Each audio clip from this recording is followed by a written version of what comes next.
বাইরে যাওয়ার জন্য তৈরি হচ্ছে শ্রবণ। সোহা বিছানায় বসে শ্রবণের দিকে তাকিয়ে আছে। শ্রবণ তৈরি হয়ে বাইকের চাবি আর ওয়ালেট নিয়ে বিছানার কাছে এগিয়ে আসে ফোন নেওয়ার জন্য। ফোন হাতে নিয়ে পকেটে ভরে সোহার দিকে তাকিয়ে গম্ভীর গলায় বলে, খেয়ে নিস তুই? তুমি খাবে না? না। কোথায় যাবে? খেয়ে যাও, দুপুর তো হয়েই গেছে। এত কথা বলতে বলেছে কে? খেয়ে ঘুমাবি, আমি সন্ধ্যায় ফিরব। আচ্ছা। শ্রবণ বেরিয়ে যায় রুম থেকে। সোহা শ্রবণের যাওয়ার পথে তাকিয়ে রইল। খ্যাক খ্যাক না করে একটু ভালোভাবেও তো কথা বলা যায়। শ্রবণ বাইক নিয়ে টিএসসির মোড়ে চলে আসে। হাসান আগে থেকেই ওর অপেক্ষায় বসে আছে বাইকের উপর। শ্রবণকে দেখেই বাইকের উপর থেকে নেমে দাঁড়ায় হাসান। শ্রবণ বাইক থেকে নেমে কোলাকুলি করে আবারও অভিনন্দন জানায় হাসানকে। হঠাৎ বিয়ের সিদ্ধান্ত? আগে তো বললি না কিছু। কিভাবে বলবো ভাই, বিয়ে নিয়ে তো আমারও কোনো প্ল্যান ছিল না। তাহলে কিভাবে কি হলো? সবকিছু খুলে বলে হাসান। সব শুনে কিছুক্ষণ চুপ করে থাকে শ্রবণ, তারপর বলে, তুই রিতাকে ভালোবাসিস? হ্যাঁ, প্রায় 2 বছর হয়ে এলো। 2 বছর ধরে ভালোবাসিস আর আজকে বলছিস আমাকে? আরে ভাই, বললাম তো সবকিছু। তাই বলে তুই লুকিয়ে যাবি আমার কাছ থেকে? একবার তো বলতে পারতি। এই যে এখন বলছি, মামাকে কি বলবো, রাজি হবে কি না? তাছাড়া আমারও বিয়ে করার ইচ্ছে ছিল না। ভালোবাসবি অথচ বিয়ে করবি না, এটা আবার কেমন কথা? হাসান চুপ করে থাকে। শ্রবণ ওর বাহু ধরে ঝাঁকিয়ে বলে, কিরে কথা বলছিস না কেন? আরে বাদ দে এসব কথা। বিয়ে কবে? দিন ঠিক হয়নি এখনো। ওহ, ওরা কখন আসবে? কি জানি। আসতে বলেছি সেই কখন। বিয়ের কথা বলেছিস ওদের? না, বললে কত কি বলবে আল্লাহ তা আলা ভালো জানেন। শ্রবণ হেসে হাসানের গলা জড়িয়ে ধরে চায়ের দোকানের দিকে এগিয়ে বলে, ওরা হা হুতাশ করবে আর আমরা বউ বাচ্চা নিয়ে প্যারায় থাকব। বউই তো হলো না এখনো, বাচ্চা আসবে কোথা থেকে? এসে যাবে খুব শীঘ্রই, প্যারা নিস না। আমি বিয়ের 3 মাস পর জানতে পেরেছি বাবা হচ্ছি। ইনশা আল্লাহ তুই 1 মাস পরেই জানতে পারবি বাবা হচ্ছিস। আয় এখন চা খাই। ফ্ল্যাটে সন্ধ্যায় ফেরার কথা থাকলেও শ্রবণের ফিরতে ফিরতে রাত 8টা বেজে গেছে। হাসান জোর করে ওকে ওদের বাড়িতে নিয়ে গিয়েছিল। হাসান আর রিতার বিয়ের দিন তারিখ ঠিক করে আসলো মাত্র 2 দিন পর শুক্রবার। সেদিন হাসান আর রিতার বিয়ে। খাওয়ার জন্য হাজার জোরাজুরি করলেও শ্রবণ খায়নি। ও শুধু ফিরে আসার জন্য ছটফট করছিল। বেডরুমে এসে দেখে সোহা শুয়ে আছে উল্টো ফিরে। শ্রবণ কিছু না বলে ফোন, ওয়ালেট আর বাইকের চাবি রেখে ফ্রেশ হতে যায়। ফ্রেশ হয়ে এসে ট্রাউজার আর টি শার্ট পরে বিছানার কাছে এগিয়ে আসে। সোহা সাড়া দেয় না। শ্রবণ 2 হাতের উপর ভর করে সোহার উপর ঝুঁকে সোহার মুখের দিকে তাকায়। সোহা ঘুমিয়ে আছে। এখন ঘুমাচ্ছে কেন? হাত তুলে সোহার গালে কপালে হাত ছোঁয়ায়। জ্বর তো হয়নি, ঠিকই আছে। সোহার গায়ে ধাক্কা দিয়ে বলে, এই ওঠ। চমকে শোয়া থেকে উঠে বসে দ্রুত। আতঙ্কিত হয়ে এদিক ওদিক নজর বুলায়, ভয় পেয়ে গেছে। শ্রবণের মুখের দিকে তাকিয়ে নিজেকে স্বাভাবিক করার চেষ্টা করে বলে, কখন এসেছ? শ্রবণ কপাল ভ্রু কুঁচকে সোহার দিকে তাকিয়েছিল এতক্ষণ। আস্তে করেই তো ডাক দিয়েছে, তারপরেও এত ভয় পাওয়ার কি হয়েছে বুঝতে পারছে না। গম্ভীর গলায় বলে, কিছুক্ষণ আগেই। শরীর খারাপ লাগছে? না। এই সময় ঘুমিয়েছিলি কেন? শুয়ে থাকতে থাকতে কখন ঘুমিয়ে পড়েছি বুঝতেই পারিনি। ফ্রেশ হয়ে আয়, খাবো। সোহা বিছানা ছেড়ে নেমে ওয়াশরুমের দিকে আগায়। শ্রবণ ঘাড় ঘুরিয়ে ওয়াশরুমের দিকে তাকায়। সোহা ফ্রেশ হয়ে আসলে ওকে নিয়ে খাওয়ার জন্য ডাইনিং টেবিলের কাছে এগিয়ে আসে। শ্রবণের জন্য ভাত বেড়ে দিয়ে নিজের জন্যও বেড়ে নেয়। একটু আগে ঘুম থেকে ওঠার কারণে এখন মোটেও খেতে ইচ্ছে করছে না সোহার। ভাত মাখার সময় শ্রবণের ফোনে মেসেজ নোটিফিকেশন আসে। প্লেটের পাশে থাকা ফোনের স্ক্রিনে তাকায়। হাসানের মেসেজ। ভাত মাখতে মাখতে মেসেজের রিপ্লাই দিতে ব্যস্ত হয়ে পড়ে। রিপ্লাই দেওয়া শেষ করে ভাত তুলে মুখে দেয়। সঙ্গে সঙ্গেই মুখ থেকে সব ভাত উগড়ে ফেলে দেয় ফ্লোরে। খেকিয়ে বলে, এসব কি রান্না করেছিস? কেন, কি হয়েছে? তেতো, লবণ দিয়ে ভরা। কোথায় লবণ বেশি? ঠিকই তো আছে। ঠিক আছে, নে, খেয়ে দেখ। শ্রবণ এক লোকমা তুলে সোহার মুখের দিকে বাড়িয়ে ধরে। সোহা শ্রবণের বাড়িয়ে রাখা হাতের দিকে তাকিয়ে হা করে মুখে পুরে নেয় ভাত। সঙ্গে সঙ্গে ও নিজেও মুখের ভাত উগড়ে ফেলে দিয়ে পানি খায় দ্রুত। শ্রবণ চিবিয়ে চিবিয়ে বলে, এখন ফেলে দিলি কেন? সোহা শ্রবণের প্লেটের দিকে তাকিয়ে নিজের প্লেটের দিকে তাকায়। নিজের প্লেট থেকে এক লোকমা তুলে শ্রবণের মুখের দিকে বাড়িয়ে ধরে বলে, এটা খাও। এই বালের রান্না খেয়ে মুখের 12টা বাজাতে চাই না আর। এটা খাও আগে। খাবো না। তেতো লাগবে না, খেয়ে দেখো। শ্রবণ মুখে পুড়ে নেয়, আসলেও তেতো না তো। তাহলে ওর প্লেটের খাবার এত তেতো কেন? এই ডাইনির বাচ্চা, আমার প্লেটে কি মিশিয়েছিস? আমি কিচ্ছু মেশাইনি, তুমি মিশিয়েছ। আগলা লবণ নিতে নিতে বেশি নিয়ে ফেলেছ। শ্রবণ সোহার মুখের দিকে কিছুক্ষণ তাকিয়ে থেকে নিজের প্লেটের দিকে তাকায়। নিজের ভুল বুঝতে পেরে আর কিছু বলে না। মেসেজের রিপ্লাই দেওয়ার তালে বোধহয় বেশি লবণ নিয়ে ফেলেছে। শ্রবণ হাত ধুয়ে আসে বেসিন থেকে। সোহা লবণ মেশানো ভাত অন্য একটা বাটিতে ঢেলে রেখেছে। শ্রবণ খাওয়া বাদ দিয়ে চুপচাপ বসে আছে। খাও। হা।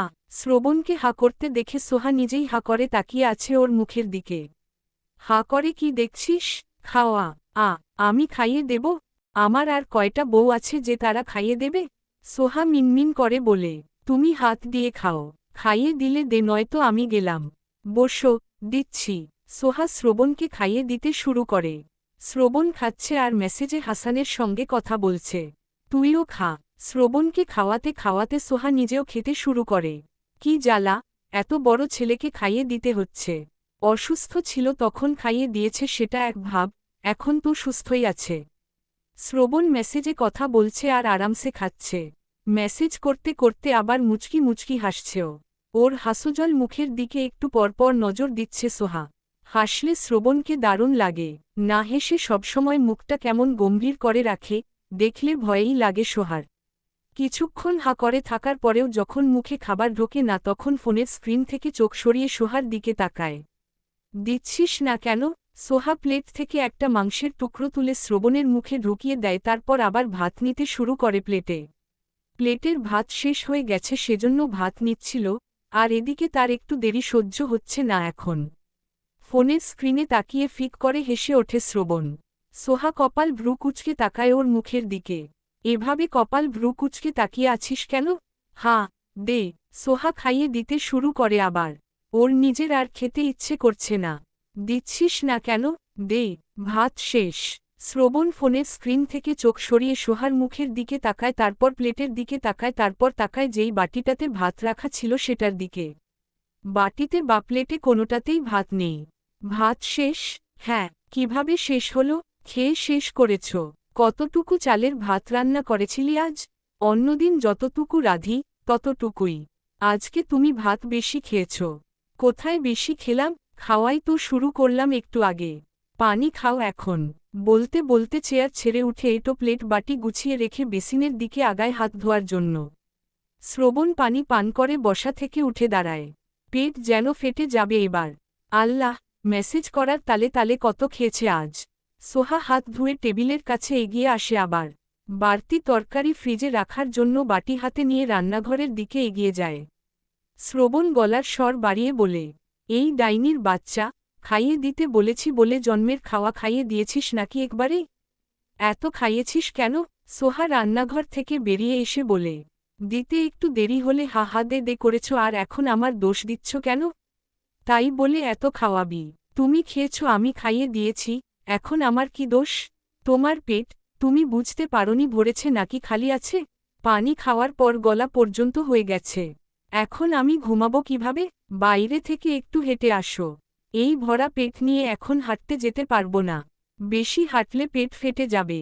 কথাগুলো বলে উল্টো ঘুরে রুমের দিকে হাঁটা শুরু করে। সোহা ওর পেছনে পেছনে হেঁটে রুমে চলে আসে। বিছানায় উঠে চিত হয়ে শুয়ে পড়ে শ্রবণ। আরাম না পেয়ে কাত হয়ে শোয়ে। নিজের হাতে খেলে জীবনেও এত খেত না। জীবনে এভাবে খায়নি কোনোদিন, কিভাবে আজ এত খেল? আজকের মতো করে এক সপ্তাহ খেলে ভুঁড়িওয়ালা মোটা অঙ্কের হয়ে যাবে।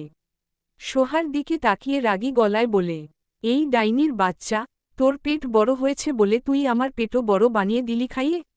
একটু কম খাওয়ালে কি হতো? সোহা চোখমুখ ছোট করে বলে, তুমি খেতে চেয়েছ বলেই তো খাওয়ালাম। আর একদিন এভাবে খাওয়ালে তোর খবর আছে। না খেলেও জ্বালা, আবার বেশি খেলেও জ্বালা। আল্লাহ, আজকের মতো পেটটা কমিয়ে দাও, জীবনেও আর এভাবে খাবো না। হাসানের বিয়ে উপলক্ষে সোহাকে নিয়ে শপিং করতে এসেছে শ্রবণ। সোহাকে নিয়ে আসলেও সোহা নিজের জন্য কোনো কিছু পছন্দ করেনি, দুজনের সবকিছু শ্রবণ নিজের পছন্দে কিনেছে। কেনাকাটা শেষ করে সন্ধ্যার আগে আগে শপিং মল থেকে বের হয় দুজন। শপিং ব্যাগগুলো পেছনে রেখে সোহাকে গাড়িতে বসাবে তখন আরেকটা জিনিসের কথা স্মরণ হয় শ্রবণের। এখন আবার ভেতরে যেতে হবে। সামনেই একটা জুয়েলারির শপ আছে, এখন আর ভেতরে যেতে পারবে না। আমার সঙ্গে আয়, আরেকটা জিনিস নিতে ভুলে গেছি। সোহা কোনো প্রশ্ন না করে শ্রবণের পেছনে পেছনে পা বাড়ায়। শ্রবণ কয়েকটা সিঁড়ি বেয়ে উপরে উঠে দাঁড়িয়ে যায়। সোহা তো ওর সঙ্গে আসছে না। পেছনে ফিরে তাকিয়ে দেখে সোহা রাস্তার কিনারায় দাঁড়িয়ে জুতা থেকে কি যেন ছাড়ানোর চেষ্টা করছে পা ঘষে ঘষে। সোহার পেছনে তাকিয়ে দেখে একটা বাইক রাস্তার কিনার ঘেঁষে দ্রুত গতিতে সোহার দিকে এগিয়ে আসছে। শ্রবণ সোহার দিকে তাকিয়ে চিৎকার করে ওঠে, সোহার নাম ধরে। আর এক মুহূর্তও দেরি না করে দৌড় দেয় সোহার দিকে। শ্রবণের এত জোরে চিৎকার শুনে হকচকিয়ে গেছে সোহা। কিছু বুঝে ওঠার আগেই শ্রবণ ছুটে এসে সোহাকে এক টানে রাস্তা থেকে সরিয়ে এনে নিজের বুকের সঙ্গে মিশিয়ে নেয়। সঙ্গে সঙ্গে সোহা যেখানে দাঁড়িয়েছিল সেখান দিয়ে দ্রুত গতিতে ছুটে চলে যায় বাইকটা। কয়েক সেকেন্ডের ব্যবধানে বড় একটা দুর্ঘটনার কবল থেকে বেঁচে গেল। শ্রবণের হার্টবিট বেড়ে গেছে। ভয়ে আতঙ্কে সোহার হাত পা সহ পুরো শরীর থরথর করে কাঁপতে শুরু করেছে। ভয়ে চোখ বন্ধ করে শক্ত হাতে আঁকড়ে ধরেছে শ্রবণকে। শ্রবণ বাইকের যাওয়ার পথে তাকিয়ে যা মুখ দিয়ে আসছে তাই বলে গালাগালি করছে। ওই ছেলেকে ধরতে পারলে জানেই রে ফেলত এখন। রাগ আর ভয় দুটোর সংমিশ্রণে শ্রবণের শরীরও থরথর করে কাঁপছে। একটু দেরি হলে কি হতো আজ? সঠিক সময়ে যদি পেছনে ফিরে না তাকাত? আশপাশ থেকে বেশ কয়েকজন মানুষ এগিয়ে এসেছে ওদের কাছে। কয়েকজন বাইকার ছেলেটাকে বকাবকি করছে। শ্রবণ সোহার দিকে তাকিয়ে বলে, তুই ঠিক আছিস? সোহা কেঁদে ফেলে, কাঁদতে কাঁদতে বলে, আমি বুঝতে পারিনি এমন কিছু হবে। জানলে ওখানে দাঁড়াতাম না। তুই ঠিক আছিস? হ্যাঁ, ওই রের বাচ্চাকে হাতের কাছে পেলে টেনে ছিঁড়ে ফেলতাম। পাশ থেকে একজন মধ্যবয়স্ক পুরুষ বলেন, বাপের টাকায় বাইক কেনে, সেটা নিয়ে রাস্তায় বের হলে মানুষকে আর মানুষ ভাবে না, আশপাশ তাকিয়েও দেখে না, চোখ কান বন্ধ করে চালানো শুরু করে। এই সব বেপরোয়া ছেলেরাই অ্যাক্সিডেন্ট করে যেখানে সেখানে রে পড়ে থাকে। এই সব ছেলেদের হাতে বাইক না দিয়ে কোদাল ধরিয়ে দেওয়া উচিত টার জন্য, তাহলেই শরীর গরম তো ঠান্ডা হয়ে যাবে। আরও কয়েকজন অনেক কিছু বলেন। একজন পানি নিয়ে আসে সোহার জন্য। শ্রবণ সোহাকে পানি খাওয়ায়। সোহা নিজের পায়ে ঠিকভাবে দাঁড়িয়ে থাকতে পারছে না। শ্রবণ রাগের মাথায় আরও কিছুক্ষণ গালাগালি করে ছেলেটাকে। সোহাকে পাজা কোলে তুলে নিয়ে গাড়ির দিকে আগায়। সোহা হেঁচকি তুলতে তুলতে বলে, পেটে অনেক জোরে ঝাঁকি লেগেছে। বাবুর কিছু হবে না তো? সোহাকে ফ্রন্ট সিটে বসায় শ্রবণ। সোহার পা দুটো গাড়ি থেকে বাইরে রয়েছে। সমান তালে কাঁপছে হাত দুটো। শ্রবণ টিস্যু দিয়ে সোহার চোখমুখ মুছিয়ে দিয়ে বলে, শান্ত হ, কিছু হয়নি। বাবুর কিছু হবে না তো? ভয় লাগছে আমার। তোকে বলেছিলাম আমার সঙ্গে যাওয়ার জন্য, তুই রাস্তায় দাঁড়িয়ে পড়েছিলি কেন? আমি যদি সঠিক সময়ে পেছনে ফিরে না তাকাতাম তাহলে কি হতো এখন? শ্রবণের রাগী গলার স্বর শুনে সোহার কান্না বাড়ে। কাঁদতে কাঁদতে বলে, জুতোর নিচে কি যেন লেগে গিয়েছিল সেটাই ছাড়ানোর চেষ্টা করছিলাম। ভুল হয়ে গেছে, আমি বুঝতে পারিনি এমন কিছু হবে। শ্রবণ সোহাকে আলতো হাতে জড়িয়ে ধরে বলে, দোষটা আমারই, তোর হাত ছাড়া ঠিক হয়নি আমার। বাবুর কি কোনো ক্ষতি হবে? কিছু হবে না, ইনশা আল্লাহ। ভয় পাস না, আগামীকাল চেক আপ করিয়ে নিয়ে আসব। সোহাকে ছেড়ে পানির বোতল হাতে নিয়ে আবার পানি খাওয়ায়। সোজা করে বসিয়ে দিয়ে সিট বেল্ট লাগিয়ে দেয়। ঝুঁকে সোহার তলপেটে চুমু খায় কয়েকটা। হাত বুলিয়ে বলে, কিছু হবে না তোমার, ইনশা আল্লাহ। বাবা এরপর থেকে আরও সতর্ক থাকবে। সোহা শ্রবণের মুখের দিকে তাকিয়ে আছে। শ্রবণ সোহার গাল মুছিয়ে দেয় আবার। গাড়ির দরজা লাগিয়ে ঘুরে এসে নিজে বসে ড্রাইভিং সিটে। এসি অন করে টেম্পারেচার কমিয়ে দেয়। ভয় পেয়ে দুজনেই ঘেমে নিয়ে জবজবে হয়ে গেছে। সোহা সিটে হেলান দিয়ে চোখ বন্ধ করে দুই হাত নিজের পেটের উপর রাখে। শ্রবণ ওর দিকে একবার তাকিয়ে গাড়ি স্টার্ট দেয়। আজকে হাসান আর রিতার বিয়ে। শ্রবণ একটু পরেই সোহাকে নিয়ে কমিউনিটি সেন্টারের উদ্দেশ্যে রওনা হবে। এর মধ্যে শ্রবণের ফোন আবার বেজে ওঠে। রিসিভ করে কানে ধরতেই হাসানের গলার স্বর ভেসে আসে, কোথায় তোরা? বের হয়েছিস? বের হব এখন। বলেছিলাম সকালে বাড়িতে আসতে, আসলি না।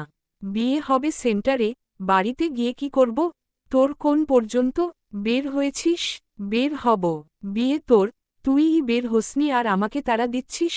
আমার বিয়ে বলে কি আমি আগে আগে গিয়ে তোদের জন্য ওয়েট করব? তোরা যা, আমাকে ওয়েলকাম করার জন্য ওয়েট কর। শ্রবণ মুচকি হাসে। আচ্ছা, রাখছি তাহলে। শ্রবণ ফোন রেখে দেয়। সোহা অফ হোয়াইট গাউন পরেছে, সঙ্গে বেঁধেছে অফ হোয়াইট কালার হিজাব। লাইট মেক আপ করেছে। শ্রবণ পরেছে ব্ল্যাক প্যান্ট আর off white shirt. Shirt in করা, গায়ের সঙ্গে ফিটিং হয়ে আছে। চুলগুলো স্পাইক করেছে। হাতে ব্র্যান্ডের ঘড়ি, সানগ্লাস এখনও পরেনি, তবে পরার জন্য বের করে রেখেছে। নিজেকে আরও একবার আয়নায় দেখে নেয়, হ্যান্ডসাম লাগছে। সোহার দিকে ঘুরে দাঁড়ায়। সোহা বিছানায় বসে আছে, তাকিয়ে ছিল এতক্ষণ ওর দিকেই। ও তাকাতেই সোহা দৃষ্টি নামিয়ে নিয়েছে। হলো তোর? শ্রবণের গম্ভীর স্বর শুনে চোখ তুলে তাকায় আবার। মৃদু স্বরে বলে, হয়েছে তো অনেকক্ষণ আগেই, এখন শুধু জুতো পরব। পর তাহলে। বসে আছিস কেন? সোহা বিছানা ছেড়ে নেমে এসে জুতো পরে নেয়। শ্রবণ কাভার্ড থেকে গিফট বক্সটা বের করে। সানগ্লাস পরে সোহার হাত ধরে ফ্ল্যাট থেকে বের হয়। বের হতেই সেই ভদ্র মহিলার সঙ্গে দেখা। শ্রবণ দেখেও না দেখার ভান ধরে সোহাকে টেনে নিয়ে লিফটের দিকে আগায় দ্রুত পায়। কোনো অনুষ্ঠানে যাচ্ছ নাকি দুজন? শ্রবণ চুপ করে থাকে। সোহা শ্রবণের ভয়ে কিছু বলছে না। ভদ্র মহিলা ওদের দুজনের সঙ্গেই লিফটে প্রবেশ করে। শ্রবণ বুঝতে পারে না যখনই ওরা ফ্ল্যাট থেকে বের হয় তখন এই মহিলাও কিভাবে বের হয়। সোহাকে নিয়ে ফ্ল্যাট থেকে বের হলে ভদ্র মহিলার সঙ্গে দেখা হবেই হবে। শ্রবণের গাড়ি এসে সেন্টারে পৌঁছায়। গাড়ি থেকে নেমে দাঁড়াতেই ওর বন্ধুরা এসে ওর পাশে দাঁড়ায়। এত দেরি করলি কেন? তোদের মতো তো আজাইরা বসে থাকি না। সোহা গাড়ি থেকে বের হতেই চারজন একসঙ্গে সালাম দেয় সোহাকে। সোহা সালামের জবাব দিয়ে শ্রবণের হাত ধরে। কেমন আছেন, ভাবি? আলহামদুলিল্লাহ। আপনারা? আমরাও আলহামদুলিল্লাহ। চলুন, ভেতরে যাই। নতুন জামাইয়ের আসার তো এখনও নামই নাই। ভেতরের দিকে এগিয়ে যেতে যেতে সিফাত আফসোসের সুরে বলে, সকলেরই বউ হয়ে যাচ্ছে, শুধু আমারই হচ্ছে না। বাকি তিনজন বলে, আমাদেরও কিন্তু হয়নি। শ্রবণ গম্ভীর গলায় বলে, চারজন একে অপরের গলা জড়িয়ে ধরে কাঁদতে শুরু কর এখানে বসে। কেউ দয়া মায়া করে যদি বউ ভিক্ষা দিয়ে যায়। এই লা, অন্যের বউ দিয়ে কি করব? চুপ কর, ইডিয়ট। তোদেরকে বউ ভিক্ষা দেবে সেটা বলেছি, অন্যের বউ তোদের দিয়ে যাবে এমনটা বলিনি। গর্দভ কোথাকার। রাব্বির নাম চেঞ্জ করা হয়েছে বলে এক লাইন বেশি বোঝে। সাকিব বলে, তুই তো 4 লাইন বেশি বুঝিস। লা, তোর বোনকে নিয়ে আয়, বিয়ে করে নেই হাসানের সঙ্গেই, এক কাজে 2 কাজ হয়ে যাবে। তোর কাছে বোন বিয়ে দিচ্ছে কে? তুই দিবি। থাকো এই আশাতেই। বকবক করতে করতে ভেতরে প্রবেশ করে 6 জন। লাইটের রোশনাইয়ে পুরো কমিউনিটি সেন্টার ঝলমল করছে। হাসান সাদা শেরওয়ানি আর গোলাপি পাগড়িতে গম্ভীর মুখে প্রবেশ করে ভেতরে। বন্ধুরা দুপাশে ঘিরে ধরে আছে। শ্রবণ হাসানের মুখের দিকে তাকিয়ে মৃদু স্বরে বলে, কি হয়েছে? মন খারাপ কেন? হাসান নিজেও মৃদু স্বরে বলে, আজকে আমার জীবনের বিশেষ একটা দিন, অথচ আজকে আমার পাশে আমার মমো ড্যাড কেউ নেই। একজন পৃথিবীতে নেই, আরেকজন থেকেও নেই। তোর আর আমার ভাগ্যটা এমন না হলেও তো পারত। হাসানের কথা শুনে শ্রবণেরও মন খারাপ হয়ে যায়, তবুও নিজেকে স্বাভাবিক দেখানোর চেষ্টা করে বলে, এত খুশির একটা দিনে কেন মন খারাপ করছিস? আমাকে এত জ্ঞান দিস অথচ নিজেই এখন মুড অফ করে আছিস। মমকে অনেক মনে পড়ছে। মম যখন ছিল আমি তার গুরুত্ব বুঝতে পারিনি, যখন হারিয়ে গেল তখন যেন আমার সবকিছু নিয়েই হারালো। সেসব কিছু আমি এখনও ফেরত পাইনি, আর কোনোদিন পাবও না। আজকে অন্তত মন খারাপ করিস না। কথা বলতে বলতেই স্টেজের কাছে চলে আসে ওরা। আস্তে আস্তে স্টেজের উপর উঠে সামনের দিকে ঘুরে দাঁড়ায় হাসান। ওকে দাঁড় করিয়ে রেখে ওর বন্ধুরা নিচে নেমে আসে। সামনে থাকা সকলের দিকে একবার নজর বুলায় হাসান। এত মানুষজনকে নিজের দিকে তাকিয়ে থাকতে দেখে অস্বস্তিতে ছটফটিয়ে ওঠে ভেতরটা। হঠাৎ করে লাইট ডিম হয়ে আসে। মাইকে ঘোষণা হয়, এবার আসছেন আজকের রাতের সবচেয়ে সুন্দর মানুষটি, আমাদের কনে। হাসান সামনের দিকে তাকায় আবার। লাল বেনারসি শাড়িতে রীতা ধীরে ধীরে সামনে এগিয়ে আসছে, বাবার হাত ধরে। মাথার ঘোমটা হালকা করে নামানো, মুখে লাজুক তার আবরণ। দুরু দুরু বুক আর কাপা কাপা পা এগিয়ে আসছে জীবনের নতুন অধ্যায়ের দিকে। কয়েক দফায় চোখ তুলে তাকিয়ে হাসানকে দেখে নিয়েছে ইতিমধ্যেই। হাসানের চোখ আটকে আছে ওর দিকেই। চারপাশের শব্দ যেন মুহূর্তে স্তব্ধ। রিতা কাছাকাছি আসতেই দুজনের চোখাচোখি হয়, একটুখানি লজ্জা, একটুখানি হাসি, আর অনেকখানি নতুন স্বপ্ন। দেখতে দেখতে স্টেজে উঠে দাঁড়ায় হাসান রিতাকে সঙ্গে নিয়ে বসে। পর ক্যামেরার ক্লিক হতে শুরু করে। ক্যামেরার ফ্ল্যাশ চোখ ধাঁধিয়ে দিচ্ছে। কাজীকে স্টেজে নিয়ে আসা হয়। এখন 5 জনের স্বাক্ষর আর ওদের দুজনের কবুল বলার মাধ্যমে দুজন প্রবেশ করবে নতুন জীবনের সূচনায়। রিতার সামনে রেজিস্ট্রি পেপার দেওয়া হয় স্বাক্ষর করার জন্য। ওর হাতে কলম তুলে দেন রেজওয়ান আহমেদ। রিতা বাবার মুখের দিকে তাকায়। স্বাক্ষর কর। ঘাড় ঘুরিয়ে হাসানের মুখের দিকে তাকাতেই হাসান চোখের ইশারায় স্বাক্ষর করতে বলে। স্বাক্ষর করতে গিয়ে রিতার হাত মৃদু কাঁপছে। কাঁপা কাঁপা হাতে স্বাক্ষর করে দেয়। রিতার হাত থেকে নিজের হাতে কলম তুলে নেয় হাসান, তাকায় প্রাণপ্রিয় বন্ধুর দিকে। শ্রবণ সোহাকে নিয়ে সামনেই বসে আছে চেয়ারে। হাসানকে নিজের দিকে তাকাতে দেখে হাত তুলে বৃদ্ধা আঙুল দেখিয়ে শুভ কামনা জানায়। বাকি বন্ধুদের দিকে তাকাতেই ওরা একসঙ্গে বলে ওঠে, প্যারামো জীবনে প্রবেশ করার জন্য শুভ কামনা, বন্ধু। নিজেকে লিখে দে বউয়ের নামে, বেস্ট অফ লাক, বন্ধু। 4 জনের কথা শুনে অনেকেই শব্দ করে হেসে উঠেছে। হাসান নিজেও মুচকি হেসে স্বাক্ষর করে দেয়। 3 কবুল বলার মাধ্যমে বিয়ে সম্পন্ন হয় দুজনের। Underscore underscore underscore underscore underscore underscore underscore underscore underscore underscore underscore underscore underscore. বর বউকে নিয়ে বাড়িতে ফিরে এসেছে সবাই। গেস্টরা সেন্টার থেকেই ফিরে গেছে। রেজওয়ান আহমেদের বাড়িতে অল্প সংখ্যক গেস্ট এসেছেন। রিতার নানার বাড়ির মানুষ আর হাসানের দাদার বাড়ির কয়েকজন। হাফিজ আহমদ ভিডিও কলে ছেলের বিয়ে দেখেছেন। হাসানের বন্ধুরাও এসেছে এ বাড়িতে। শ্রবণ সোহাকে একা ছাড়েনি আর। পুরোটা সময় সোহার সঙ্গেই আছে। সোহা চোখমুখ ডলে শ্রবণের মুখের দিকে তাকিয়ে বলে, ফ্ল্যাটে কখন ফিরবে? ঘুম পাচ্ছে আমার। এই তো একটু পরেই ফিরব। শ্রবণ হাসানকে ডেকে আনে নিজের কাছে। এখন তাহলে আমরা যাই। চলে যাবি? হ্যাঁ, খাওয়া দাওয়া করে যা সবাই। সাকিব বলে, আর কত খাবরে ভাই, সেই বিকেল থেকে শুধু খাচ্ছি আর খাচ্ছি, আর খেলে পেট ফেটে যাবে। শ্রবণ সোহাকে নিয়ে বসা থেকে উঠে দাঁড়ায়। ওদের দুজনের সঙ্গে 4 বন্ধুও উঠে দাঁড়ায়। হাসানের মামা মামি আর নানির কাছ থেকে বিদায় নিয়ে বাইরের দিকে আগায়। ওদের এগিয়ে দেওয়ার জন্য হাসান ও ওদের সঙ্গে সঙ্গে বাইরের দিকে পা বাড়ায়। রিতাকে বাসর ঘরে বসিয়ে দিয়ে এসেছে সোহা। বাইরে বেরিয়ে এসে রাফি হাসানের দিকে তাকিয়ে বলে, জামাই, তোর বউ তোর অপেক্ষায় বসে আছে তো বাসর ঘরে। সিফাত বলে, আহারে, আমার যে কবে একটা বউ হবে। এই দুজন নাকি জীবনে বিয়েই করবে না, অথচ একজন বাপ হতে চলেছে, আরেকজন একটু পর বাসর ঘরে যাবে।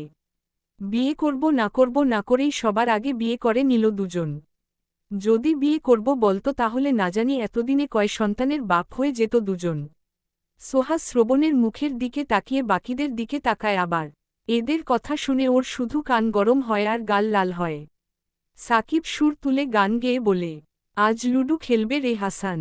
হাসান পায়ের জুতা খুলে ছুঁড়ে মা রে সাকিবের গায়ে। জুতা মা ছিস কেন ভাই, খেলবি ই তো। হাসান মুখ খোলার আগেই সিফাত দূরে সরে গিয়ে বলে, হাসান ভাই, ছক্কা হাঁকানো চাই। হাসান দ্বিতীয় জুতোটাও খুলে সিফাতের গায়ে ছুঁড়ে মা রে। সিফাত নিজের পায়ের একটা জুতো খুলে হাসানের জুতোটা পরতে পরতে বলে, নতুন জামাইয়ের জুতা পরি, সেই বদলৌতে যদি আমি দ্রুত জামাই সাজতেন পারি। সাকিব দ্বিতীয় জুতোটা পরতে পরতে বলে, তাহলে আমি বাদ থাকব কেন? একটু থেমে আবার বলে, ভাই, ছক্কার আগে যেন উইকেট না পড়ে। মাসুম বলে, এই নষ্টদের সঙ্গে থাকতে থাকতে আমার মনটাও নষ্ট হয়ে যাচ্ছে দিন দিন। রাফি বলে, তোর সঙ্গে থেকেও তো আমরা ভালো হলাম না, সেই নষ্টি হচ্ছি দিন দিন। শ্রবণ গম্ভীর গলায় বলে, হবি কিভাবে, তোরা তো শ্রবণকে থামিয়ে দিয়ে সাকিব বলে, দেখ ভাই, দেখা, কি দেখাবি? অবশ্য তোর কোনো কিছু দেখার ইচ্ছে আমার নেই। রাফির কথা শুনে সাকিব রাফির পেছনে একটা লাগায়। কটমট করে তাকিয়ে বলে, তোকে কে দেখাতে চেয়েছে? তুইই তো বললি। তুই তো এটা বলিসনি। দেখো মুখ ভাই। শ্রবণ হাসানের দিকে তাকিয়ে বলে, এই পাগলদের কথা না শুনে তুই ভেতরে যা, রিতা তোর অপেক্ষায় বসে আছে। দেখ ভাই হাসান, ছক্কা কিন্তু হাঁকানো চাই। কথাগুলো বলেই দৌড় গেটের দিকে। বাকিরা সিফাতের যাওয়ার পথে তাকিয়ে রইল। শ্রবণ সহ সবাই আরও একবার হাসানের কাছ থেকে বিদায় নেয়। গাড়ির দিকে এগিয়ে যেতে যেতে শ্রবণ পেছনে ফিরে হাসানের দিকে তাকায়। ডান হাত তুলে বৃদ্ধা আঙুল দেখিয়ে হাসি মুখে বলে, বেস্ট অফ লাক ভাই। শ্রবণ, তুইও যা যা ভেতরে যা। সোহাকে গাড়িতে বসিয়ে নিজেও বসে ড্রাইভিং সিটে। বাকিরা যার যার বাইক নিয়ে বেরিয়ে গেছে রাস্তায়। শ্রবণ গাড়ি স্টার্ট দিয়ে বলে, আমারও কেমন বাসর বাসর ফিলিংস হচ্ছে। শ্রবণের কথা শুনে লজ্জা পেয়ে মুখ ফিরিয়ে বাইরের দিকে তাকিয়ে থাকে সোহা। শ্রবণ গম্ভীর গলায় আবার বলে, এটা কেমন হলো না? আমি তো এখনও বাসরই করলাম না। বিয়ে করেছি কিন্তু বাসর করিনি, এটা মানা যায় না। আমিও বাসর করতে চাই। সোহা হা করে শ্রবণের মুখের দিকে তাকিয়ে রইল। শ্রবণ সামনের দিকে তাকিয়ে ড্রাইভিং করছে। এই ছেলে কি বলছে এসব? বাপ হয়ে যাচ্ছে অথচ বলছে কিনা বাসর করেনি। সোহা বিস্মিত হয়ে বলে, তুমি বাসর করনি? শ্রবণ শান্ত গলায় বলে, না। তাহলে আমি প্রেগন্যান্ট হলাম কিভাবে? পেটে বাবু আসলো কিভাবে? রাস্তার সাইডে গাড়ি দাঁড় করায় শ্রবণ। গাড়ি থামাতে দেখে ভয় পেয়ে যায় সোহা, ভুল কিছু কি বলে ফেলল? শ্রবণ সোহার দিকে তাকায়, গম্ভীর গলায় বলে, তুই যেভাবে প্রেগন্যান্ট হয়েছিস সেটাকে বাসর বলে না। বাসর ওইভাবে হয় না। কিছুক্ষণ চুপ করে শ্রবণের মুখের দিকে তাকিয়ে থাকার পর মিনমিন করে বলে, বাসর না বললে কি বলে? বাসর কাকে বলে? কিভাবে বাসর হয়? শ্রবণ সিট বেল্ট খুলে সোহার উপর ঝুঁকে আসে অনেকটা। ভয়ে সোহা সিটের সঙ্গে সিটিয়ে যায়। শ্রবণ গলার স্বর আগের চেয়েও ভারী আর গম্ভীর করে বলে, বাসরের আগে ফুল দিয়ে খাট সাজাতে হয়, ফুল আর ক্যান্ডেল দিয়ে সুন্দর করে রুম সাজাতে হয়, না হলে বাসরের ফিলিংস আসবে? হাসান আর রিতা আজকে যেটা করবে সেটা বাসর, যা আমি আর তুই করিনি। আমি বাসর করতে চাই, ফুল আর ক্যান্ডেল দিয়ে খাট আর রুম সাজিয়ে। তুই নতুন বউ সাজবি, আমি বর সাজব। শ্রবণের কথা শুনে লজ্জায় মুখ লুকাতে চায় সোহা। ব্রাইড আনবক্সিং করারও সুযোগ হয়নি আমার। বউয়ের ঘোমটাও তুলিনি, বিয়ের রাতে বাসরও করিনি। আমি আবার বিয়ে করব, তারপর সব করব। শ্রবণের কথা শুনে সোহার মুখ কালো হয়ে গেছে। বুকের ভেতর কেমন করছে। মৃদু স্বরে বলে, তাহলে আমি কোথায় থাকব? শ্রবণ কপাল ভ্রু কুঁচকে বলে, মানে, তুমি আবার বিয়ে করলে আমি কোথায় থাকব? সোহার কথা শুনে দাঁতে দাঁত চাপে শ্রবণ। কটমট করে বলে, ডাইনির বাচ্চা, তোকেই তো আবার বিয়ে করব। তুই এক ডাইনির বাচ্চাকে নিয়েই জীবন তেনা তেনা, এই জীবনে তোকে ছাড়া আর কাউকেই চাই না। বিয়ে করলে তোকেই আরও ৯৯ বার করব। সোহা নিজের ভুল বুঝতে পেরে আর শ্রবণের রাগ দেখে ভয়ে আরও গুটিয়ে যায়। ভয়ে ভয়ে বলে, চলো ফ্ল্যাটে ফিরি, আমার বাসর বাসর পাচ্ছে। গাড়ি স্টার্ট দাও। শ্রবণ সোহার মুখের দিকে আগায়। সোহার কম্পিত ওষ্ঠজোড়া শ্রবণকে আকর্ষিত করছে। সোহার মাথার পেছনে হাত দিয়ে যেই ওষ্ঠজোড়ায় চুমু খাবে তখনই সোহা শ্রবণের ওষ্ঠের ওপর হাত রেখে বাধা দেয়। দুদিকে মাথা নেড়ে বলে, এখানে না, এটা রাস্তা। সোহার হাত সরিয়ে দিয়ে শব্দ করে একটা চুমু খায় সোহার ওষ্ঠজোড়ায়, তারপর নিজের সিটে সোজা হয়ে বসে। সোহার মনে হল শ্রবণ চুমু নয়, ওর ঠোঁটে ঠাস করে একটা চর বসাল। শ্রবণ সোহার মুখের ওপর দৃষ্টি স্থির রেখে বলে, আমি জানি এটা রাস্তা, আমি বাসর করতে যাইনি, জাস্ট একটা চুমুই খেতে গেছি, কিন্তু তুই আমার মুডের ১২টা বাজিয়ে দিয়েছিস।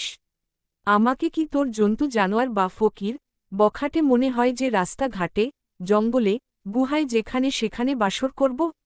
আমার বাড়ি আছে, ঘর আছে, ফ্ল্যাট আছে, সঙ্গে আছে বিছানাও। শ্রবণ চৌধুরী ছোটলোক নয় যে বাড়িঘর বিছানা ছেড়ে রাস্তা ঘাটে এসব করবে।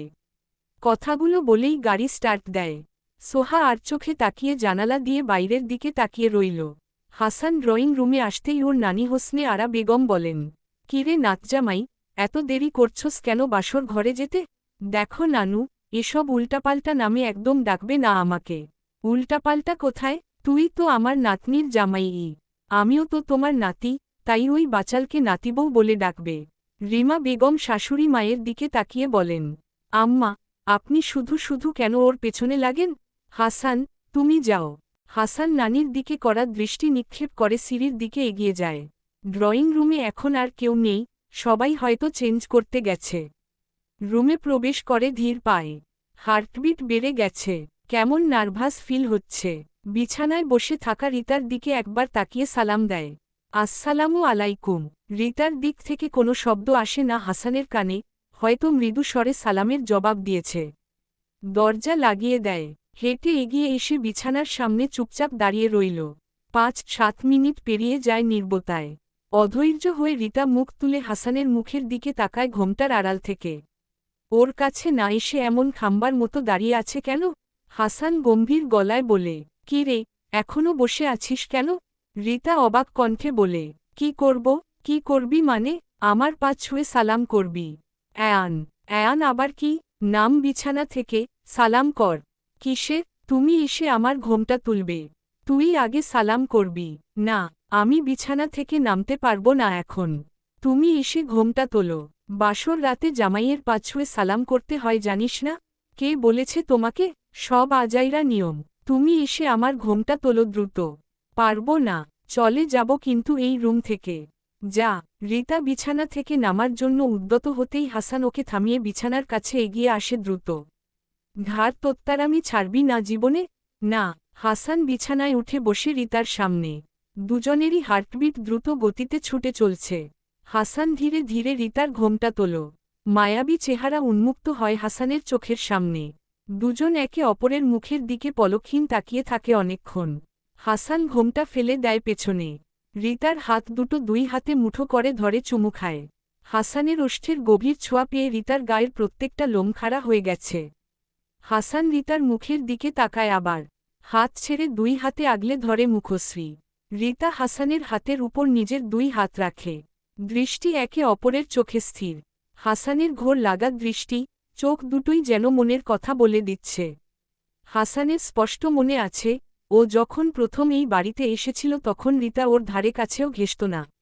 ওকে দেখলেই লুকিয়ে লুকিয়ে থাকত, মায়ের আঁচল ধরে ঘুরত আর ওকে দেখলেই মায়ের আড়ালে নিজকে আড়াল করে নিত।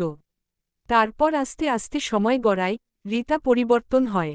হাসান যতক্ষণ বাড়িতে থাকত ওর পেছনে পেছনে ঘুরঘুর করত, হাজারো বায়না ধরত হাসানের কাছে। সময়ের ব্যবধানে হাসানের মায়ে জড়িয়ে পড়ে। একদিন বিকেলে হুট করেই হাসানকে বলে বসে, আমি তোমাকে ভালোবাসি। হাসান অনেক জোরে ধমক দিয়েছিল সেদিন রিতাকে। রিতা কাঁদতে কাঁদতে ছাদ থেকে নেমে এসেছিল। কিন্তু ও থেমে থাকেনি, প্রতিদিন হাসানকে মনে করিয়ে দিয়েছে ও হাসানকে ভালোবাসে। হাসান প্রচুর বকাঝকা করত, রিতাকে ইগনোর করত, ও একা থাকলে রিতাকে নিজের আশেপাশে ঘেঁষতে দিত না সহজে। তারপর একদিন উপলব্ধি করে ও নিজেও রিতাকে ভালোবেসে ফেলেছে। তখন থেকে রিতাকে আরও বেশি ইগনোর করত, কর্কশ স্বরে কথা বলত।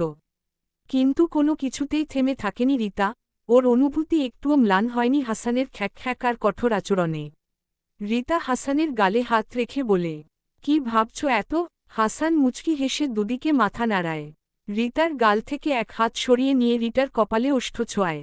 রিতার কপালের সঙ্গে নিজের কপাল ঠেকিয়ে বলে, কি চাস আমার কাছে? রিতা হাসানের ঘাড়ের উপর হাত রেখে বলে, তোমাকে, আর তোমাকে, আর তোমাকেই।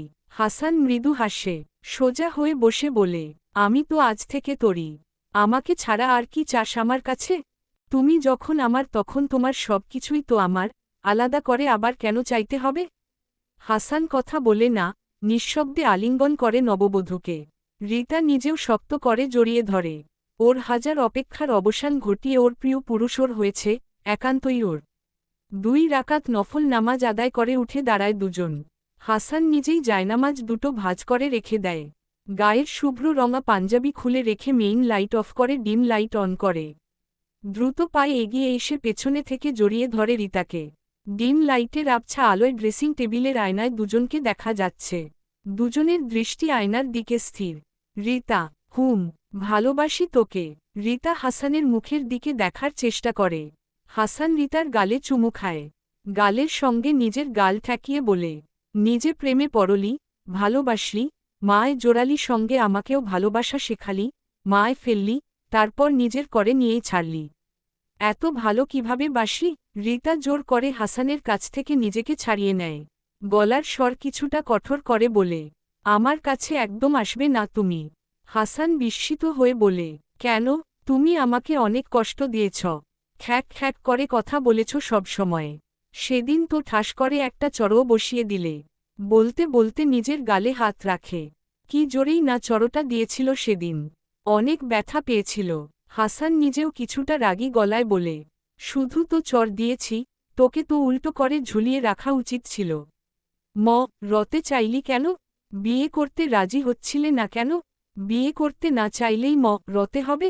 রীতা কিছু না বলে বিছানার দিকে এগিয়ে বলে, ভুলেও আমার ধারে কাছে ঘেঁষার চেষ্টা করবে না। একদম আসবে না আমার কাছে। অ্যান, আজকে আমাদের ফার্স্ট নাইট। অ্যান নয়, হ্যাঁ ফার্স্ট নাইট তো কি হয়েছে? আসবে না আমার কাছে। বিয়ে করে বাসর রাতে যদি বউকে কাছে না পাই তাহলে বিয়ে করে লাভ হলোটা কি? আর বাসর ঘরে বউ রেখে করবটা কি? যা নিজের রুমে গিয়ে ঘুমা। সত্যি চলে যাব? হ্যাঁ যা। রীতা ঘুরে দরজার দিকে এগিয়ে যায়। হাসান পেছনে থেকে চিবিয়ে চিবিয়ে বলে, বাকি জীবনে এই রুমে প্রবেশ করলে তোর খবর আছে। রীতা দরজার কাছে এসে থেমে যায়। ঘাড় ঘুরিয়ে তাকায় হাসানের দিকে। হাসান আবার বলে, যা। রীতা দরজার কাছ থেকে ফিরে এসে হাসানের সামনে দাঁড়ায়। কোনো কথা না বলে শক্ত করে জড়িয়ে ধরে হাসানকে। হাসান ওকে ঠেলে দূরে সরানোর চেষ্টা করে বলে, যাচ্ছিস না কেন? যা। আমাকে এভাবে ধরেছিস কেন? সর। রীতা মায়া ভরা স্বরে বলে, এই যে ধরেছি তোর আগে আর কোনো ছাড়াছাড়ি নেই। আমি রীতা নিজেকে সঁপে দিলাম তোমার কাছে অনন্তকালের জন্য। ফ্রেশ হয়ে ওয়াশরুম থেকে বেরিয়ে আসে সোহা। শ্রবণ ফ্রেশ হয়নি, শুধু প্যান্ট পরে বিছানায় বসে আছে। সোহার দিকে তাকিয়ে গম্ভীর গলায় বলে, এই ডাইনির বাচ্চা, এদিকে আয়। সোহা শ্রবণের কাছে এগিয়ে আসে। শ্রবণের চাহনি দেখেই বুঝতে পারছে শ্রবণ কি চাইছে। গাড়িতে তো বলেছেও বেশ কয়েকবার। মিনমিন করে বলে, আমি ভীষণ ক্লান্ত এখন। আমিও ভীষণ ক্লান্ত তোর মাঝে ডুব দেওয়ার জন্য। সোহা ফ্যালফ্যাল করে শ্রবণের মুখের দিকে তাকিয়ে রইল। ওর সত্যি সত্যিই ভীষণ ক্লান্ত লাগছে। এখন একটু ঘুমোতে পারলেই ভালো লাগবে। শ্রবণ বসা থেকে উঠে মেইন লাইট অফ করে ডিম লাইট অন করে। 2 কদম এগিয়ে সোহার কাছে এসে দাঁড়ায়। সোহার অতিরিক্ত ছটফটানিতে বিরক্ত হয় শ্রবণ। সোহা শ্রবণের কাছ থেকে ছোটার চেষ্টা করতে করতে বলে, ছাড়ো, বমি আসছে। এই সিরিয়াস মুহূর্তে এসে কিসের বমি? সেদিনও এমন করেছিস, আজকে এমন কিছু করলে খবর আছে তোর, চুপচাপ থাক। সোহা শ্রবণকে ঠেলে সরিয়ে দিয়ে দৌড়ে ওয়াশরুমে ঢুকে গোলগোল করে বমি করে দেয়। শ্রবণ হতভম্ব হয়ে দাঁড়িয়ে আছে। মুহূর্তেই রাগে রক্তিম আভা ছড়িয়ে পড়ে ফর্সা চেহারায়। চোয়াল শক্ত করে ওয়াশরুমের দিকে তাকায়। বেশ কিছুদিন আগের কথা, সেদিন তো একদম সিরিয়াস মুহূর্তে এসে সোহার বমি পেয়ে যায়। ওকে ঠেলে নিজের উপর থেকে সরিয়ে রুমেই বমি করে বসিয়ে দিয়েছিল।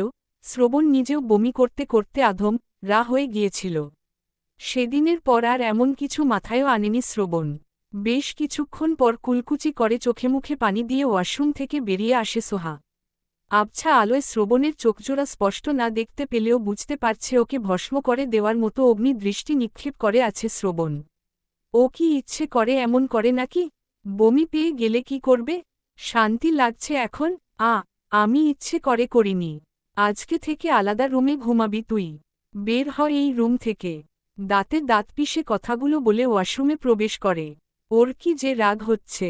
সোহা বিড়বিড় করে বলে, একা রুমে থাকতে ভয় লাগে তো। শ্রবণ একেবারে গোসল সেরে ফ্রেশ হয়ে বেরিয়ে আসে। ট্রাউজার পরে বিছানায় উঠে শুয়ে পড়ে চুপচাপ। সোহা নিজেও শুয়ে পড়ে।